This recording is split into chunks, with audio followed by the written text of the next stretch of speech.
Hello students, आज हम शुरू करेंगे एक्सरसाइज 4.4। पर एक्सरसाइज में पहुंचने से पहले जो बहुत ज़्यादा ज़रूरी है वो है बच्चों माइनर्स एंड कोफैक्टर्स। माइनर्स और कोफैक्टर्स क्या है इसकी जानकारी होना बहुत ज़्यादा ज़रूरी है। तो चलिए शुरू करते हैं माइनर्स के साथ। माइनर्स क्या है बच्चों? माइनर्स डिटर्मिनेंट का पार्ट है और माइनर्स को सीखना हमारे लिए क्यों ज़रूरी है? ये ज़रूरी है क्योंकि जब हम इन्वर्स फाइंड आउट करेंगे तो वहाँ हमें माइनर्स और कोफैक्टर्स इनकी ज़रूरत पड़ने वाली है, यानी कि ये बेस हैं हमारे इन्वर्स के लिए। तो चलिए देखते हैं कि माइनर्स क्या है। माइनर्स जैसे कि हमने अभी बात की डिटर्मिनेंट का ही एक पार्ट है। तो माइनर्स में हम क्या करते हैं? माइनर्स मीन्स कि आपने किसी एक पर्टिकुलर एलिमेंट में ith को डिलीट किया और jth कॉलम को डिलीट किया और उसके बाद आपको जो मिला वो है माइनर। चलिए देखते हैं कैसे। जैसे मैं एक एग्जांपल लेती हूँ कि 1 2 3 4 ये कोई डिटर्मिनेंट है। बच्चों एक चीज़ जो आपने खास ध्यान रखनी है वो ये है कि जब हम माइनर्स कोफैक्टर्स ये सब निकाल रहे हैं तो हमें स्क्वायर डिटर्मिनेंट की ज़रूरत है, यानी कि डिटर्मिनेंट के अंदर नंबर ऑफ रोज और कॉलम्स इक्वल होने चाहिए। क्लियर? तो चलिए चलते हैं। जैसे हमें कहा जाए कि किसी भी सपोज कीजिए ये हमारे पास डिटर्मिनेंट है, इसका हमें क्या निकालना है? माइनर निकालना है। किसी एक पर्टिकुलर एलिमेंट का माइनर निकालने के लिए आपको कहा जाएगा। सो जैसे हमें कहा गया कि A11 का माइनर आप फाइंड आउट कीजिए। तो सबसे पहले आप देखिए कि जो A11 है वो कौन सा एलिमेंट है आपके पास। तो आप यहाँ आए, ये है A11। तो A11 में आपने क्या करना है? जिस रो में वो है वो रो डिलीट कर दीजिए, ठीक है।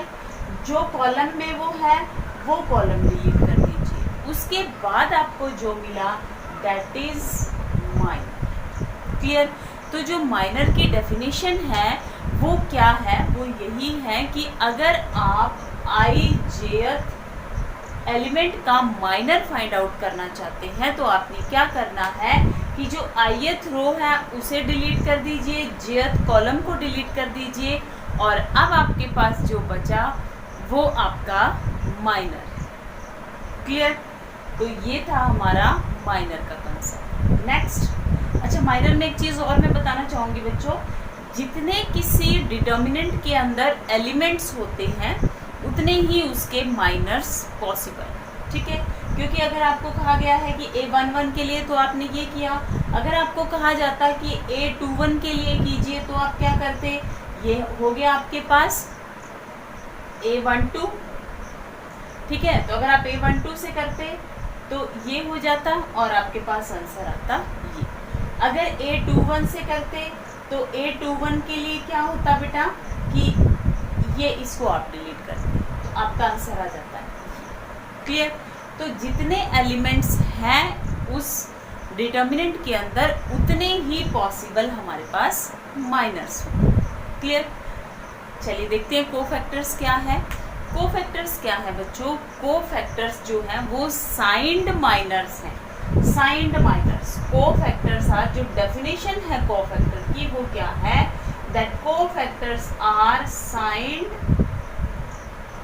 माइनर्स। मीन्स जब आप माइनर्स के साथ साइन भी ऐड कर दें, कहीं ना कहीं कोई साइन ऐड होगा तो वो क्या बन जाएंगे? कोफैक्टर्स। अब साइन कौन सा ऐड होगा?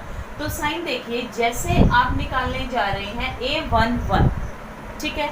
A11 मीन्स -1 आपने लगाना है और जो पोजीशन है उसकी, जैसे ये I हो गया ये J, तो आपने क्या करना है यहाँ पर I + J, यानी कि जो पावर है that will be I + J।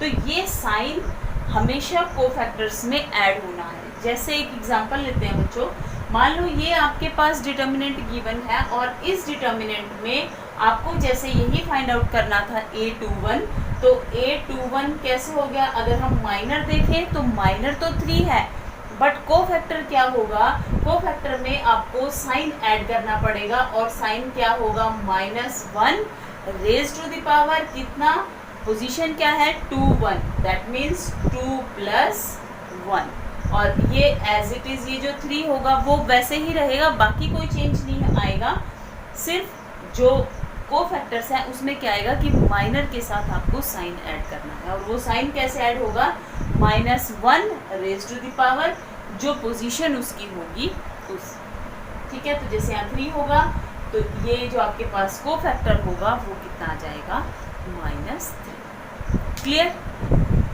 Okay students, तो ये हमारा माइनर्स और कोफैक्टर्स का कंक्लूजन है। तो एक बार ज़रा नज़र डालते हैं और फिर चलते हैं एक्सरसाइज की तरफ।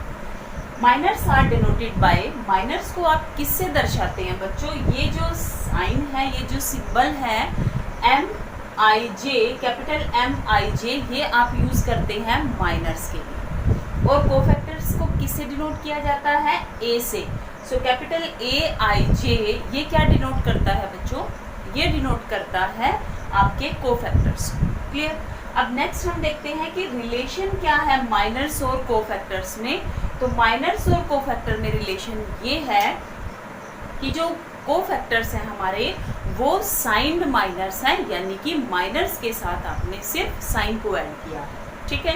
तो रिलेशन क्या हुआ कि जो कोफैक्टर है दैट इज इक्वल टू, मान लो आप AIJ किसी पोजीशन पर किसी कोफैक्टर की बात कर रहे थे, तो वो क्या होगा, -1 रेज टू द पावर जो पोजीशन उस माइनर की है, जो कोफैक्टर आपको निकालना है, उस कोफैक्टर की जो पोजीशन है सो वो आपने ऐड कर देनी है, सो I + J। क्लियर? और माइनर एज इट इज जिस पोजीशन का आप कोफैक्टर निकालना चाह रहे थे वही माइनर। क्लियर? ये हम यहाँ पर यूज कर ही चुके हैं कि साइंड माइनर्स हैं, यानी कि कोफैक्टर में सिर्फ माइनर के साथ आपने साइन ऐड करना है, माइनर वही है जो पहले। क्लियर? चलिए लेते हैं एक्सरसाइज के कुछ क्वेश्चन।